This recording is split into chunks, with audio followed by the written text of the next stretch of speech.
Well, welcome back, everybody, to part two, where, as I said, I'm absolutely thrilled to have Clive Smith. Welcome back. Thank you. Good to be here. Now, I'm really excited about this part because we're going to sort of delve quite deep on some couple of areas we are both very passionate about. So, first of all, the word curiosity. Yeah. Now, I'm passionate about that, and I know you are. I wonder if you could tell me what curiosity means to you and why it is so vital to your, frankly, very being, not just your work persona. Yeah. Um, I'm interested in how things work and connect or don't. Right. And I think so you have to have a level of curiosity to kind of think in that way. Um, I feel personally more powerful as an individual and as a consultant to my clients if I've dug that little bit deeper, if I've gone beyond the surface, if I haven't made an assumption, I've sought out the connection and understand how that connection works. That really drives me because I want my client to be the highest performing client, function, team, individual, whoever it may be. You get that by being curious, and that's what drives me to be inquisitive and curious. Okay. Okay. So somebody once said to me that the opposite of being curious is, well, to be a bit of a know-it-all, to be an expert, or to be judgmental. Um, where do you and again, I think so many people they're paid for their expertise, so they're paid to have the answers. Yep. Yeah, And it's yeah, funny for me, I've been accused of this myself by somebody's very, very senior, like, how can Adrian possibly know more than me about X? yeah, And it's like, he doesn't. He yeah, doesn't. But what he yeah. will do is he'll partner with you to bring out of you even more. So what advice would you have for somebody who even looks at that word curious and said, yeah, but how does that operate in the workplace? And how does that lead to higher performance for me, my team, and the people I'm in service of? Yeah, this goes back to very early in my career, and I can remember working for one of the best CHROs I've ever worked for, and I can remember her saying to me, "Clive, when you come to me, have a point of view." She said, "It Yeah. might not be the right point of view, but Okay. be prepared to have a point of view." And I've hired people based on that throughout Yeah. my Yeah. career because and that's what I do. I formulate a point of view based on my curiosity and inquisitiveness, and the reason I do that is because I want to spark something different. And and funny enough, I mentoring someone at the moment who wants to kind of move from the training world to the facilitation world. And I said to them, "You got to stop wanting to be liked." I said, because it's not about being liked. Actually, I want someone to feel really challenged by what I've said or Yes. to Yes. make Yeah. them Yeah. think differently. Now, I might not have the right answer because, in all honesty, if I did, I wouldn't be doing this job, right? I'd be doing a sales job or I'd doing a finance job. But I can formulate a point of view, and I think as long as it's got some substance behind it, I think my clients, I think, find that really valuable. Wow. Wow. So so there's two potentially conflicting situations there. On the one hand, you're saying, I want to be curious, but on the Yeah, other hand, I want to have a point of view and a perspective. How do you marry those two things together? yeah. The so I do think they actually really fit together really neatly, Okay. because even I think delving a bit deeper than the surface. Again, I was thinking about this the other day about the kind of consulting stage of when I talk to people, and I still use a very old model from Burke Litwin. You might remember it, Adrian, but it's a very old model. I think it's made up of 12 Yeah. kind of elements to it. I still think it's a great model, right? Because I think it makes you ask questions that you might not have typically Yeah. asked, because you're looking at the whole kind of organism of an organization or a challenge or a problem. Having that information, I think, gives me the right and the Yeah. ability to form a point of view. Right. And I know that I work really hard when we talked about trust, but I work really hard to build deep levels of trust with my clients. So they expect a point of view from me, so that they Okay. expect me to put the cat amongst the pigeons, to call out something that maybe, you know, the elephant in the room or whatever we want to call it. I'll do that because I think that's ultimately going to help my client, and I think they get value. I know they get value from that. Okay. So let's just take this a bit deeper. I'm fascinated by this then. So at a really basic level, you walk into a room and you're having a meeting with somebody. Yep. And somebody asked me a fascinating question. They said, "Say, Adrian, how do I get that person to come around to my way of thinking?" Right Yeah, yeah, now, my response to that was, "You haven't got a hope." No, sorry. My response to that was actually, I wonder if we could get curious, and if yeah, you get them to be curious about you. And I always love walking in those meetings, and I want to learn something. If I walk into a meeting and I come out of it with the same level of information, I've deeply failed myself, actually, yeah, and that absolutely. other person. Yeah, What's your perspective on creating the space to have a dialogue, and yeah. so some parties can learn something during that meeting? I think you said it right at the very beginning, right? I want to understand their perspective. And to my perspective going into a meeting is, in all honesty, until I understand their perspective, is irrelevant. Yeah, So yeah, I want to agreed. understand how they're thinking, what they think the challenge is.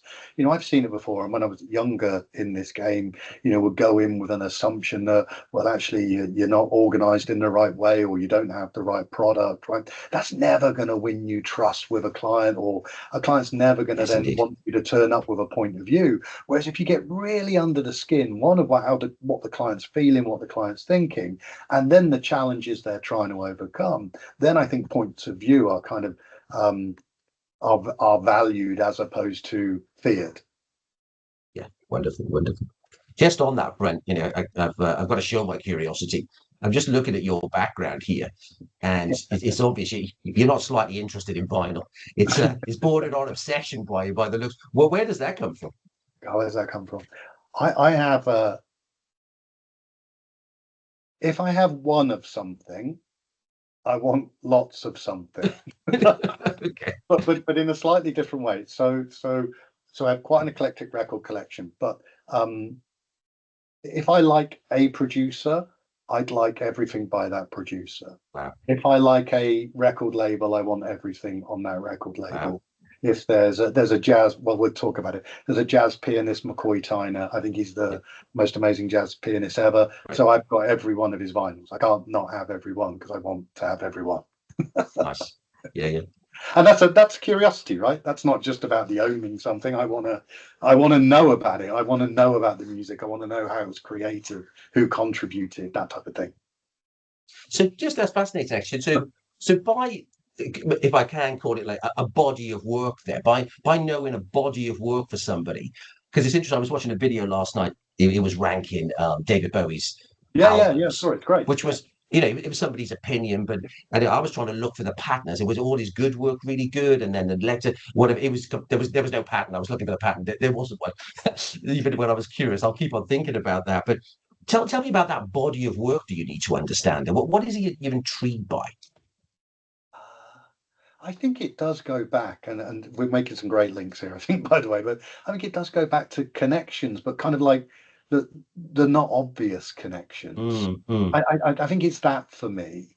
You know, I can remember very early on collecting. There's a trumpeter called John Faddis, and I never saw him on yeah, another album for such a long time. And I was digging, record collectors call it. I was digging, and I found something else by John Faddis, and then I found out about John Faddis, and I understand who he was, what he was, why he was the person he was, why he chose to work with certain people and chose not to work with mm, others.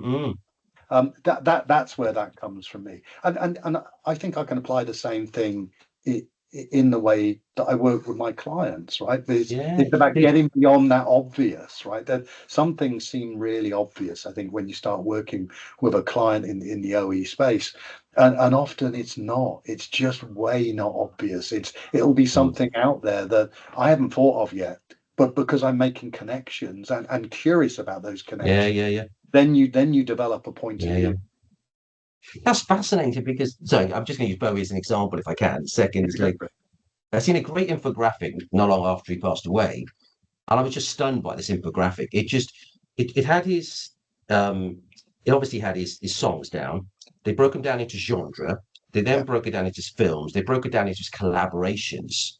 I was, it's not a competition of who he had the most collaboration, but genuinely blown away by who he collaborated with. Oh yeah, absolutely. Yeah. And I was just thinking, this is where great ideas come from, isn't it? Like innovation. Yeah. This, like, why did he work with Iggy Pop? Why did he work with sorry, Jagger? Why did he work with Nile Yeah. Rodgers? And this sort of stuff. And you just think, and I suppose the other great thing as well is like, not all these collaborations work.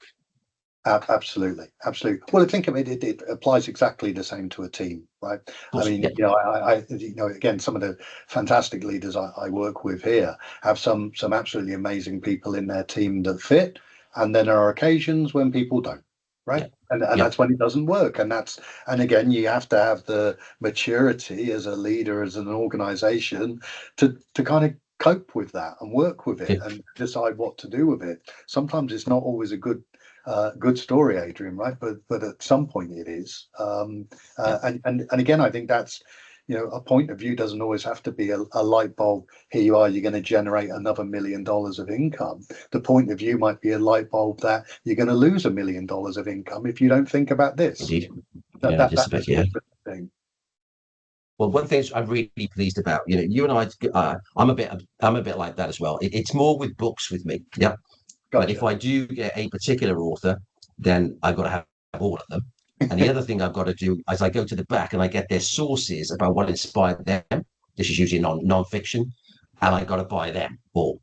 And my wife has said to me, like, "Will you ever run out of books?" And I'm like, to read. And I'm like, the answer's no. The answer's no, because there'll be another book that's cascading on like this. Like, Absolutely. what book will you buy next?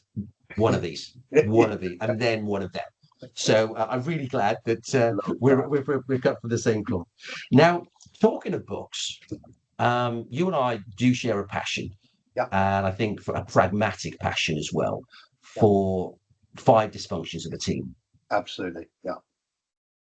And I'd love to know why this model, which has been around a while, Yeah.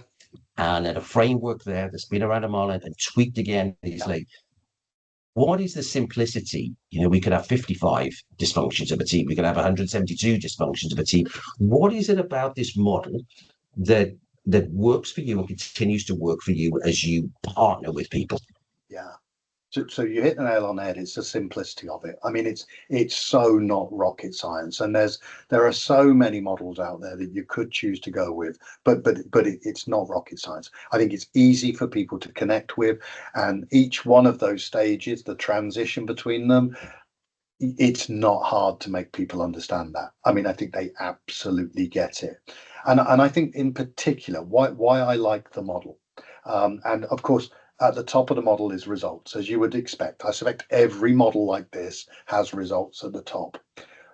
What the penny drop moment I see from most clients when we talk about this model is they're usually getting good results. Yeah. It's when you get them to think about how many more results could we get, or how much easier could we get them if we focused on the other four functions. Okay. And that's like a huge penny drop moment for many clients I work with. And often, Adrian, you've worked with a model, right? It's about making tweaks. It's not about making wholesale Yes, change. indeed. It's just about making tweaks. So that's why I love the model. And the other reason, and I think it's the next kind of revision of the model. Pat always talks about that model. Pat Lencioni talks about that model being about intact teams, right? That's Yeah. what all the books have ever said. I think that's moved on, because I Yeah. think that model is applicable across the organization. So go back to the point we talked about success partners. I want to be able to master those five functions with every success partner I have. Okay. And I think that's different than the Yeah. way it's positioned before. So, just for the sake of the audience, and I would advise anybody to go and get a copy of this book Absolutely. because it's simple to understand. The story itself is a fable, Yeah. or it's an offsite that ultimately. But just remind us what the other four parts are. It ends up with results, but what are the other four parts? So trust being the foundation, which we've Yeah. talked about already. When you have a strong foundation of trust, that enables you to have conflict. So Pat calls it conflict. Conflict is, I think sometimes Pat calls it spicy dialogue, but it's Yeah. being comfortable to lean into difficult conversations. A measure, by the way, of teams not doing it is when you hear people say, let's take it offline. That's not conflict. That's an avoidance of conflict. Your third part of the model is commitment. So, what have we agreed to in the conflict that we've Yeah. had? And then the fourth part is accountability. And Okay. accountability is not just about individual accountability, because I'm fairly confident every organization around the world will say individuals are holding themselves accountable. Yeah. Yeah. What's different in the model is we hold each other accountable for the things that we committed to. Absolutely. That's a Absolutely. different flavor. It's interesting in the last two iterations of my organization, accountability has been one of the behaviors that we've called out because it is one of the differences that makes the difference. But you get those four things right. And in my experience and in what I've seen, results just come easier or there's more of them or there's less turmoil getting there. It's less painful. So sorry, we should do a whole podcast on this. We could do. But I'm just gonna pull out some of the core elements. Let's go to those first two because, as you say, there's a very distinctive. And I remember when I read this for the first time, what his definition of trust is. I sort Yeah, of stopped and went, "That's not my definition of trust. yeah, That's yeah, different from the one I've either experienced, grown up with, yeah. etc." So. And I think it's so important to get this one right because it leads to this next piece I want to talk about, which is conflict. So, in the model, what's the definition of trust? Oh, you got me there.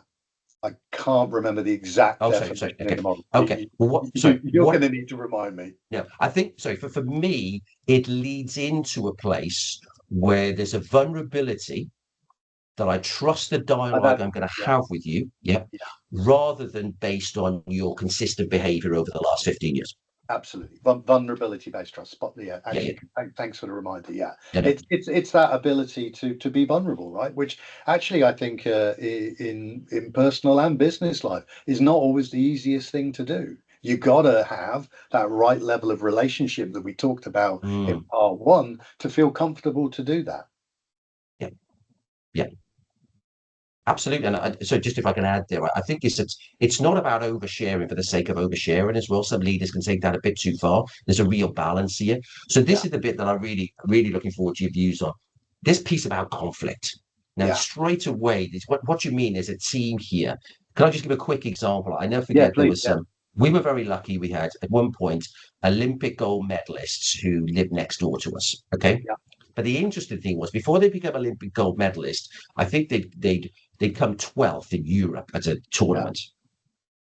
And they literally had what they call a blood on the walls meeting. Okay. That poor psychologist never worked with the team again, by the way. They said, I'm out. Seriously, they said, I'm out No, after this. But basically, the CEO of that foundation that said, right, get all the right parties in the room. yeah, And when we walk out of there, nothing is left unsaid.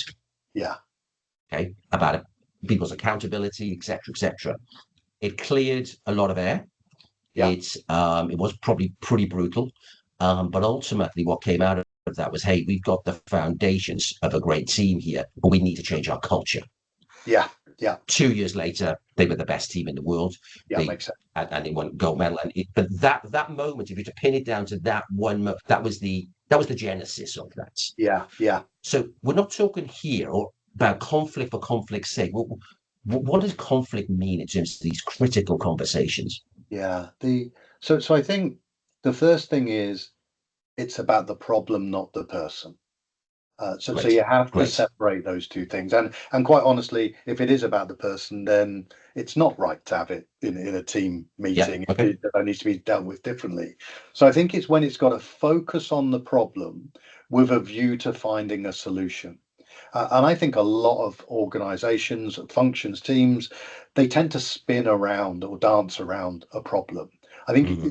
when I see real conflict, it's like we already know it's a problem.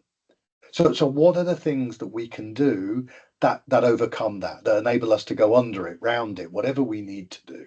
And there's also like a maturity thing I think that comes to that. I think that there's a natural tendency to kind of defend, right? But that's when I think typically conflict goes towards a person, not to a thing. or not Okay. to an action. And I think that for me is the difference. And so when I see teams practicing this, sometimes does it look brutal, Adrian? In all honesty, yeah. As a facilitator, I've been there and I've been thinking this seems pretty brutal. And then they come out the other end and it's been a Okay. valuable conversation and they've made progress. You've got to be Love that. prepared for a bit of a fight, right? I mean, that's what conflict is about, but you can do it in the right way.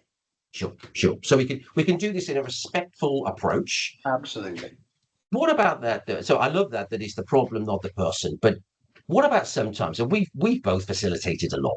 And the truth is, it isn't the problem. It is the person. Yeah. They fancy, we've been booked. Yeah, we've been booked for a whole day, and we're going to be judged on how well that's facilitated that day.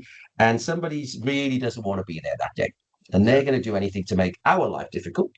Yeah. Or more importantly, have you ever had an experience where you've thought, hang about this? This is that individual, and Yeah. we're not in the greater good here. We're pulling down the team. We're not raising the intelligence of this group that we wanted to. Have you ever been in that situation? Absolutely, lots of times in a perverse way, Adrian. It's sometimes the most fulfilling part of what we do. I think having that challenge. I think then for me, it's about separating the behaviour from the person. So, Right. so Okay. as a facilitation technique, if I see that it feels like someone's on the defence or it is about a person, I might ask a question or make a statement like. Are the behaviors we're seeing conducive with you Yes. finding a solution? Or is it just me, or does this behavior feel unacceptable? That type of thing. But I try to focus on what are the ingredients that are causing it Indeed. rather than the person. Yeah. Indeed. Indeed. Yeah, because we've all been there, even after great framing and saying, "Hey, look, these are the behaviours that I'm going to display today." And so I love that, and having that bravery to call that out. Yeah. Um, I But remember when Adrian, somebody once said to me, they said, "You're more likely to offend me than lie to me, aren't you?"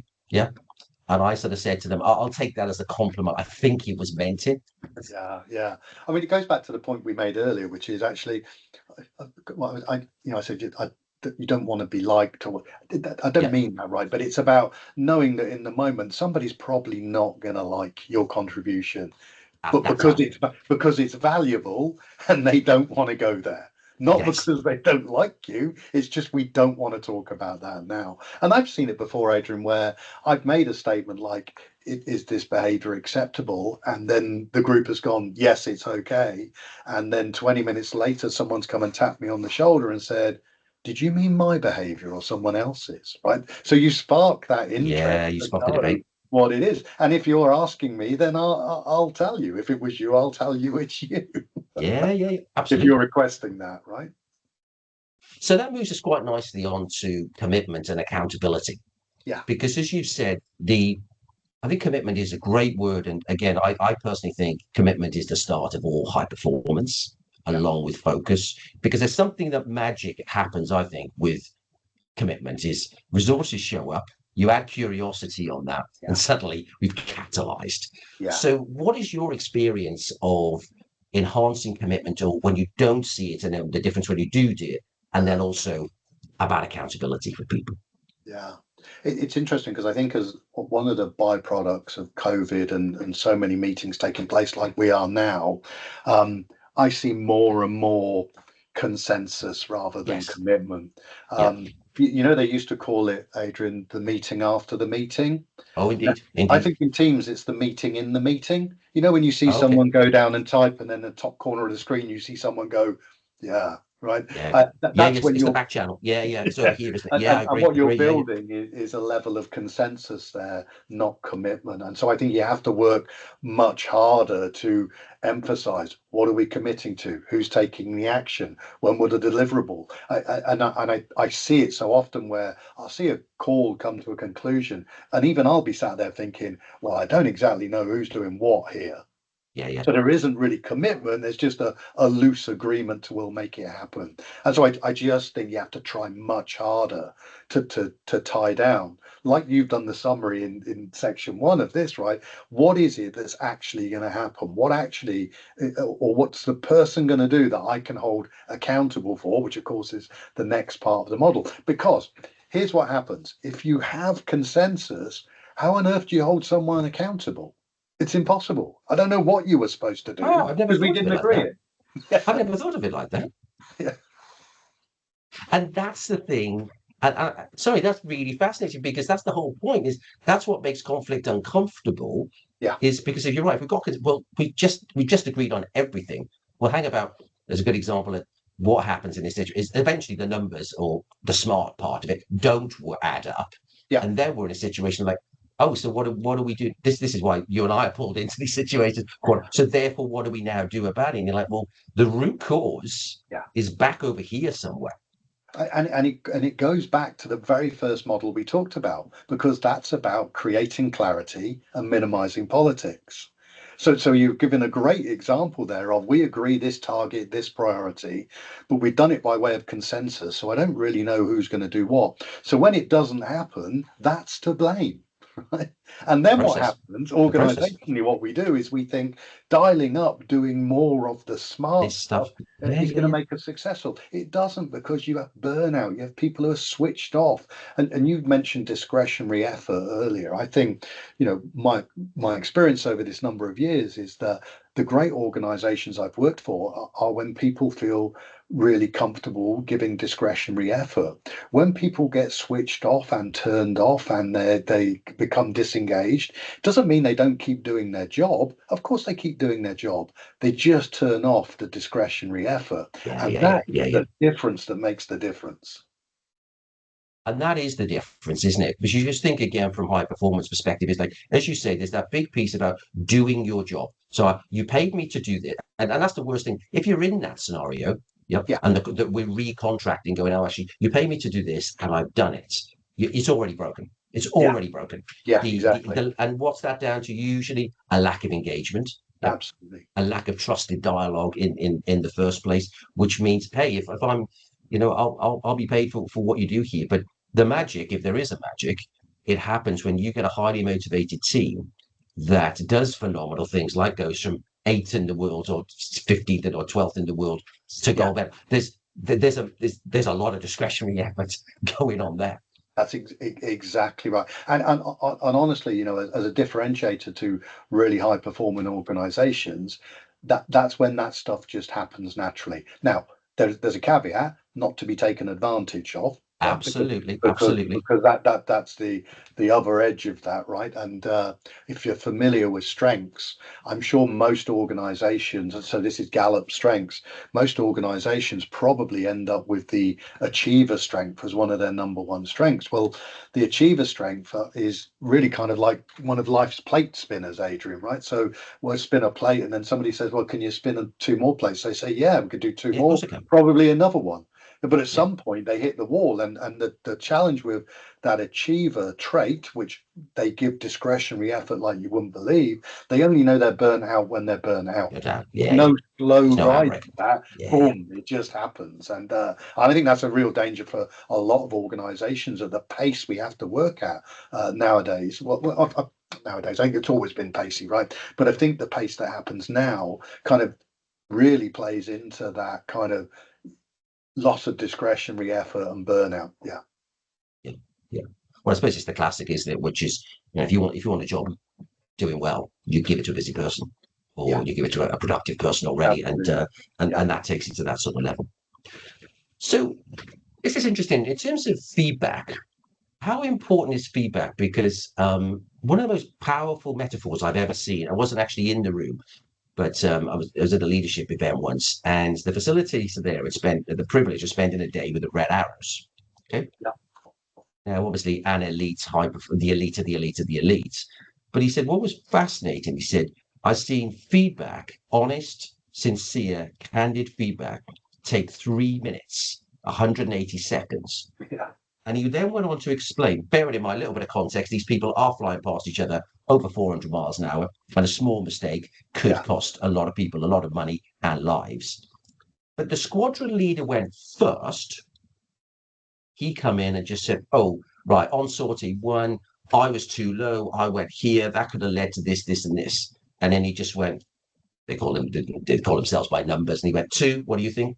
Oh, I did this, this, this, this, and this. Yeah, how would you improve? Da, da, da, da. Three, don't like this, like, and he said in literally, and it's almost the most unique, and you Yeah, could call it brutal, but I think that leader did something really quite special.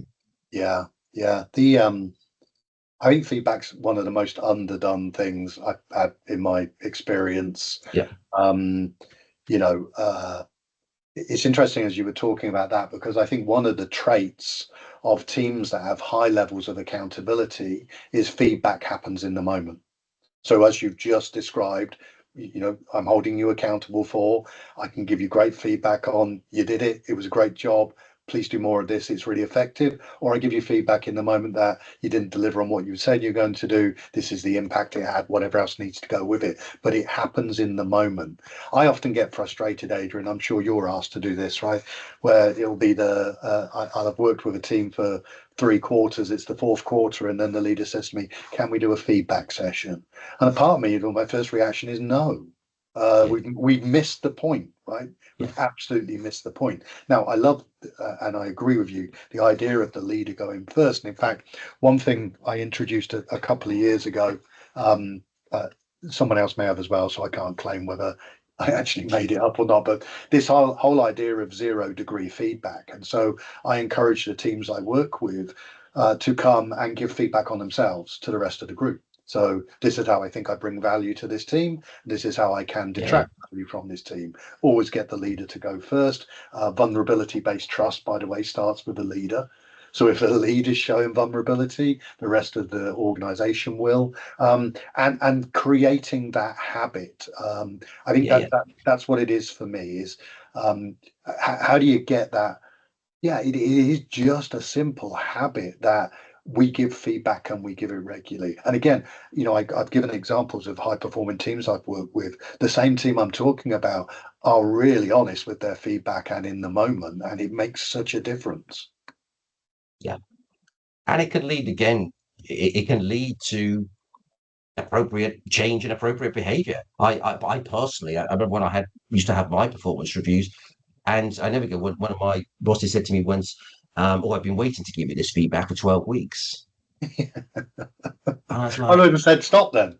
I don't "Yeah." need it. I just like, sorry, why didn't you give it to me? I'd have adjusted in the last one. No, I wanted to save it for our performance review. Yeah, And I was like, he said, well, I said, I'll change that behavior today. yeah. It will make Adrian, me better at what I do. isn't it what the definition of a learning organization is that every conversation is a learning Oh, conversation, right? And I think there is I can't think of an organization that's close to that. I'm not sure somebody may put a note or a message on this to say our organization is. I great. actually think Hope so. when I Yeah, yeah, when I worked at Barclays and in the UK retail bank, and Deanna Oppenheimer was the head of that, the CEO of that part of the business. I think that started to get a learning kind of culture, a learning organization yeah, where feedback happened when it needed to happen. The challenge is, I think, on that, by the way, Adrian, I think lots of if you think maturity of feedback, right, level one, or let's go to level 10.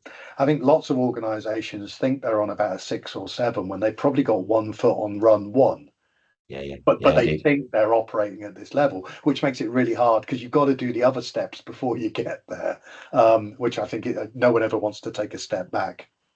indeed, indeed. So, switching gears here a little bit, what would you say if you're having a conversation with your 21-year-old self, and it wouldn't be create. I'm sure it wouldn't be create a larger music collection, but because you've got all the music you wanted, or so tell us what you just 2 or 3 things that you'd reflect on for yourself at Yeah, 21. I think what one would be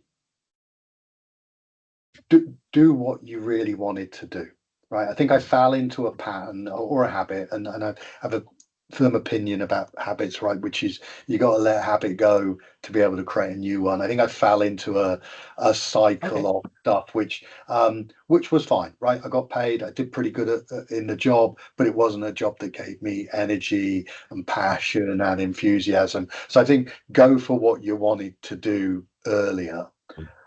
The second one will be comfortable with moving organizations more often.